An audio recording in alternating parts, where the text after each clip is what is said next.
Good afternoon guys. Ayan, mag-plant tayo sa mga bagong na-unbox na halaman. Konti lang to guys. Actually may mga yan, pots na akong na prepared before ano pa yan. Ayan. So, tanim natin to. Yan. So madali lang mag plant ng may naka-ready ng tawag nito soil mix at saka yan sige dusty rose yata to.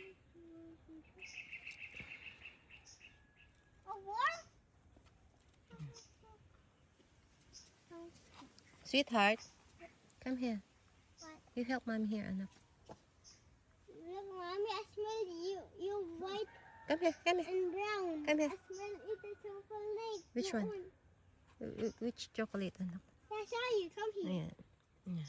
Come here. The chocolate orchids. You come here. Come on. The flower one. Yes. The flower one. I'll take a picture. I will take a video of you. Can you please help mommy to plant this? Huh? Alright. Okay. Hold it. Where's the pot? Here. Okay. Here. Okay. You just patong there. Oh, careful. That's the cactus, anak. Okay. Here. Put it down Put it down where? here. No need. Here, you just patong it. Put this okay. No, the cactus will not hurt you. They won't even bite you. Can you please, here, you try here. No. I will protect you, okay? Alright, patong. Okay, well done. How about this side? This side. Where Come on. put it? Here, this area. Okay, I protect you. No worry. Okay, We need. yeah. Okay, thank you. How about the another part? We have a lot of jar. Where put it? This part, ano? This part. Where? Over here. This. Alright. Well done. Thank you. Thank you for helping mommy. Where's that?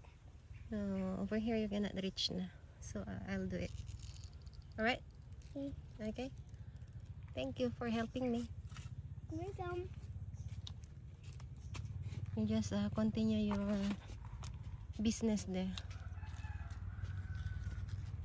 Okay.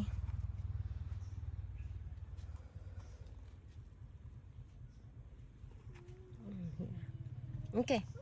So that's all guys. Napatong. Ayan, pinatong-patong lang namin ng anak ko.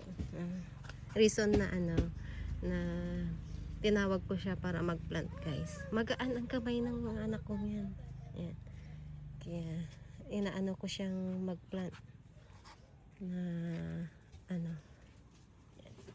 So, thank you for watching guys. Yung mga iba, tsaka ko na ipapat kasi kinakailangan ko pang maghanap ng pots na na babagay sa kanila kumbaga. So, ang nangyari parang patong-patong lang to guys. Hindi ko na